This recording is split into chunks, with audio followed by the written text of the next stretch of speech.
Hello বন্ধুরা, দেখো আমাদের পুজো হয়েছে। এই যে আমাদের সরস্বতী ঠাকুর, এই যে কত সুন্দর, দেখো মায়ের মুখটা খুবই সুন্দর লাগছে। সরস্বতী পুজো, এই এদিকে বই খাতা দেওয়া আছে, আর এদিকে সব ফলমূল প্রসাদ। এখন পুজো হয়েছে, ঠাকুর মশাই পুজো করে রেখে গেছে, তাই তোমাদের দেখাচ্ছি। তোমাদের কেমন লেগেছে আমাদের ঠাকুরটা অবশ্যই কমেন্ট করে জানাবে। আমার গলা বসে গেছে তো, তাই কথা বলতে পারছি না, তাই একটু অসুবিধা হচ্ছে কথা বলতে।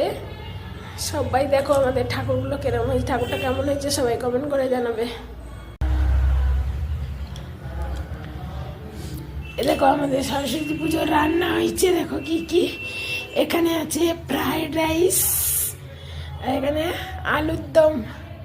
আলুর দম, এটা পনির, এটা দেখো প্রসাদ, এখানে আছে মিষ্টি, আর এদিকে আছে, এ দেখো এদিকে আছে,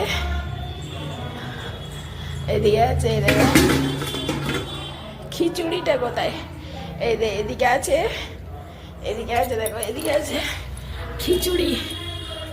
এত কিছু রান্না হয়েছে, তোমরা সবাই চলে এসো, কে কে আমাদের বাড়ি খাবে সবাই চলে এসো।